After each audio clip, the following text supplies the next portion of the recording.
Hello everyone, this is Lexicon Architect, and today we're going to be doing something a little bit different. We're going to be looking at Rakdos Vampires in standard best of one. So I brewed this deck last night, and I've been having pretty good success with it, even though it is strictly for best of one. I've been playing in best of three, and I have a solid 60% win rate with this deck. So let me get into the deck tech. At mana value 1, we have Voldaren Epicure. It is a 1-drop that when it ETBs, it deals 1 damage to each opponent, and you create a blood token. So you're generating value on turn 1 by playing this creature, because you're going to get at least 1 point of damage as soon as it comes out, and then you can generate your blood token for later in the game if you need to sacrifice it to draw a card, or use its ability with another card I'm going to talk about later. At mana value 2, we have Bloodtithe Harvester, a 2-mana 3/2 that when it ETBs, you create a blood token, and then you can sacrifice Bloodtithe Harvester to give target creature -X/-X until the end of the turn, where X is twice the number of blood tokens you control. You can only activate this as a sorcery. So since we're generating so many blood tokens, if we have this out, it allows us to get rid of really problematic creatures. For example, you can get rid of a Shieldred with this as long as you have, I believe, 3 blood tokens, because its toughness is 5, if I remember correctly, or anything else that you feel you need to get rid of. Next, we have 4 copies of Hungry for More. This is probably one of my favorite cards I've ever played. It's a 2-mana spell that you create a 3/1 black and red vampire creature token with trample, lifelink, and haste, and you sacrifice it at the beginning of your next end step. And then it also has flashback 3, so you can, if your curve is correctly and you draw into your lands correctly, you can play this turn 2 and then follow up again and play it on turn 3. Or you could just hold it back until you feel like it's necessary to play this card to get value out of it, especially when it's paired with Markov Baron. Next, we have 4 copies of Vampire Socialite.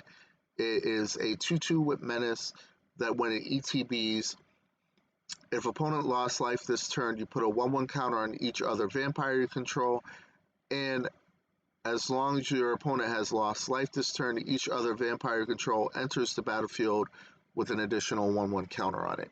Next, we're playing 2 copies of Vampire Kiss, a 2-mana spell that says target player loses 2 life, and you gain 2 life, and then you can create 2 blood tokens. So let's say we get our opponent down to 4 or 2 life.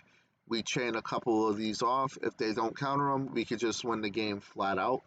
Next, we're playing Vraan Executor Thane, a 2-mana creature 2/2 that says whenever 1 or more other creatures you control die, each opponent loses 2 life and you gain 2 life. And its ability only triggers once per turn.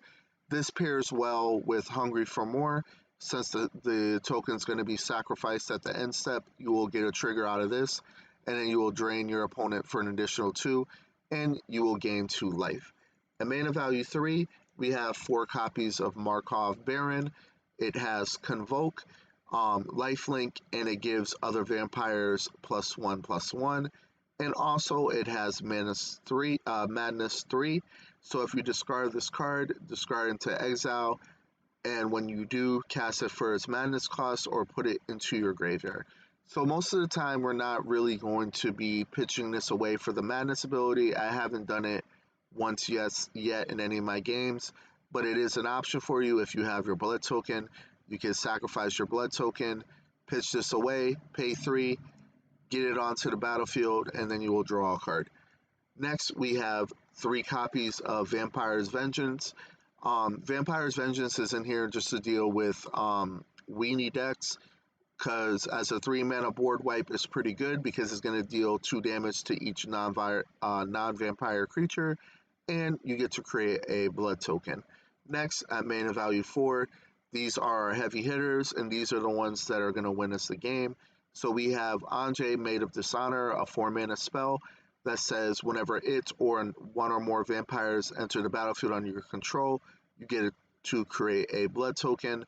And then you can pay 2 to either sacrifice another creature or a blood token, and each opponent loses 2 life and you gain 2 life. So the next card I'm going to talk about pairs well with this, because with Bloodletter of Aclazotz, a 4 mana 2/4 flying vampire demon, it says, and if opponent would lose life during your turn, they lose twice that much life instead.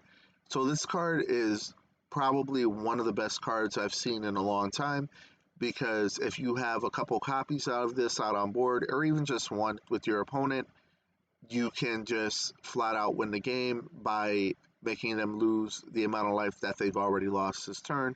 So let's say they're at 12 life, you get in for 6, and then at then they'll take an additional 6. So this card is going to be bonkers in this deck, just because of how much damage output you can get with it just by it being on board. If they don't have removal for it in any way, most likely you'll win the game because of this card. Next, looking at lands, we have 4 copies of Blackcleave Cliffs, 4 copies of Haunted Ridge, 2 mountains, 3 Restless Vents. So Restless Vents is a land that you can pay 3.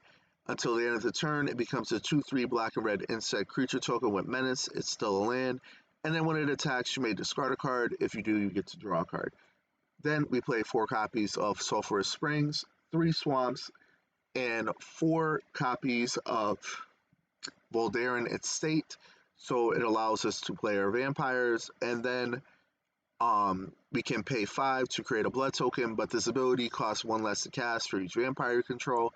So if you do have 4 vampires, for example, all you have to do is tap 1 and you can generate a blood token. And then let's talk about blood tokens. Blood tokens, you can pay 1, discard a card, sacrifice this artifact, and draw a card. So this is the deck in a nutshell. I hope you enjoy this deck. I've been having very good to moderate success with it. And have a good day.